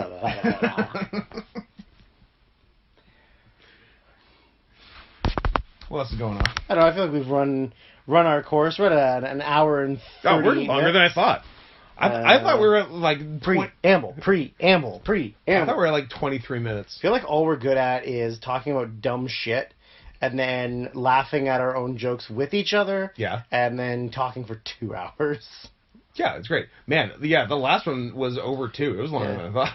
And that was even us rushing through. I was going to say, how much of... It was 2 hours 4. How much of that was Nitro? 20. 20? Yeah. Yeah. We definitely tried to power our way through it because Kelly was coming. Oh, Kelly was going to be mad. Kelly's going to be mad. Okay, well, we should probably end it, but... Should we try to end strong? Well, I still have one last question that I need answered. Oh, yeah. Oh, my God, of course. But we forgot to talk about last time. I'm so sorry. So, if we have... Drew, I'm so sorry. Sorry. So sorry. Sorry. Now, I know we have... I could find out this answer very easily by doing some research and field work. We have connections. But, however, I want to see... We're going to crowdsource this. I want to see what the listeners... think about this idea. So, if this podcast isn't anything other than wrestling and gay sex, that even the wrestling is questionable. That I need answers to things because as a mostly heterosexual man, for this half of your life, who has only flirted with the other half 40 or 50 times in his life, I just, there's so much curiosity I have about the way that the inner workings of a gay man, a gay couple, killed the cat, gay relationship. Careful about that curiosity. You know what? I've had a good run. If I die now, I'm fine. If I die because I find if I die finding out about this, totally fine. A life well lived. So, my understanding is that in the gay community, what community? The what community? Chicken farmer.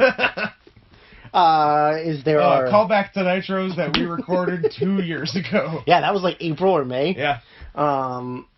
So there is gay power tops, which are the ones that are doing all of the work and putting all of the pressure. We go in hard, we go out hard. That's it. Yeah. However, those guys at the steel mill in that John Waters Simpsons episode. Dad, why did you bring me to a gay steel mill? I don't know. We fuck hard and we suck hard. Hot stuff coming through. Bow, bow, bow, bow, bow. I believe Lana is telling everyone that she has big boobs and is pregnant with Bobby Lashley's baby. And she cannot lie. You other brothers can't deny. No, gross. Is there a dick in those pants? There's a dick in those pants. Anyways, so there's power tops. She's really going to town or whatever this promo is. And then here comes Rusev, I guess, I would imagine, because it's red and blue lights. He's going to hit red and green lights. He's going to hit his big kick in her tummy?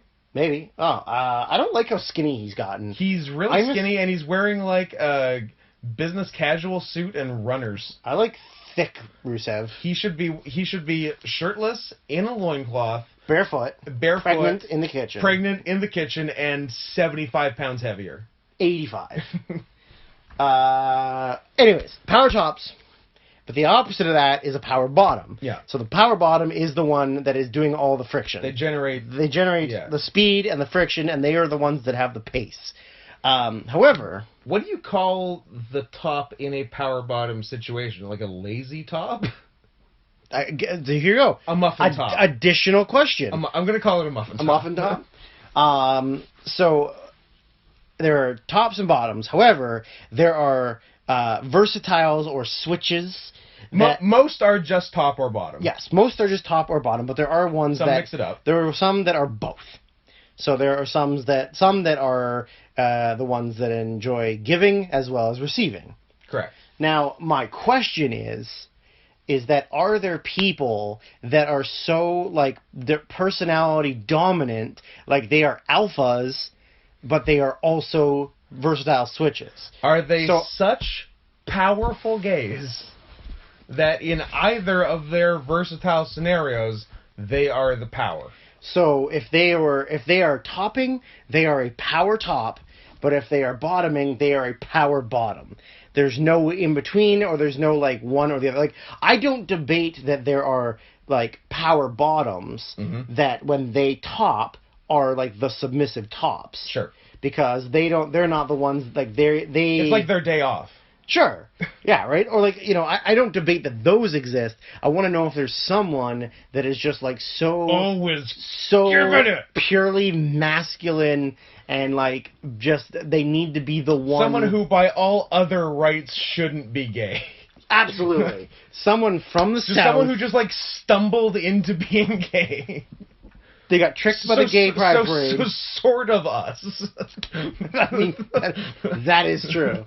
That I want to know if they do both. That if they are power. Yeah. You know, because, like... Power in, power out. But I think it's also the same argument is there the opposite? No days off. Is there the opposite? Oh. Where it's like you starfish when you're a bottom, and you lay on the bottom when you're the top. You know? Like, do those exist? Yeah. You know? Because, like... And also, too, like, because as far as I understand, there are also oral-only gays who do not partake in anal penetration. They only partake in blowies or suck-em-ups, if you call. What are you, cowards? What, you don't want AIDS? Well, you just don't like having things pushed into your butt. Like, you can push things into other people's butts. Sure. But, like, I don't want things put in my butt. That's fair. So maybe I would be an oral-only. Anyways, I do like that Rusev is being blacked, though. Yes. Black cucked. Black cocked. My black cock. Starring Daniel Day-Lewis. Is he playing the black cuck, though? Daniel Gay-Lewis in My Black Cock. So yes, that is the question I need answered. How about Spaniel Day-Lewis and he's a dog? I'm listening. What about if they are not interested in any penetration whatsoever, but they are the ones that will... I know someone who is not interested in penetrative sex. What about a fister? But, like, the fister doesn't like getting penetrated, but they're the ones that likes to do the pounding. I could see that existing. Yeah. So you know a non-penetrative gay? Yes. Interesting. Yeah. Ask some questions for me. I will. I'm not, like, particularly good friends with them. You could. But I could. Just say, I'm a curious little beaver, and I'd like to chomp on this tree a little bit. Good opening gambit. You know, I just want to chew on the tree of knowledge, please. I just need a little bit of a nibble. I am a curious little beaver, so I would not be lying. Are you a beaver boy? But beaver boys. I am. Boys. I think I'm more of a John Silver than an Alex Reynolds when it comes to the beaver boys. Why is vagina called beaver? I don't know where that came from. It doesn't make any sense. It doesn't have teeth in it that I'm aware of. I don't know. I've never seen one. I meant the beaver, not a vagina. Some have teeth. Oh. The good ones. Yeah, I don't know. It doesn't make any sense. I definitely remember seeing a trucker-looking man in Ucluelet, British Columbia. Oh, God, that's a place. When I was very young, wearing a T-shirt that said, "True happiness is a tight beaver."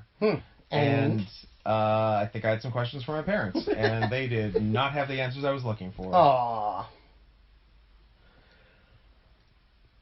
So that was a shame. What?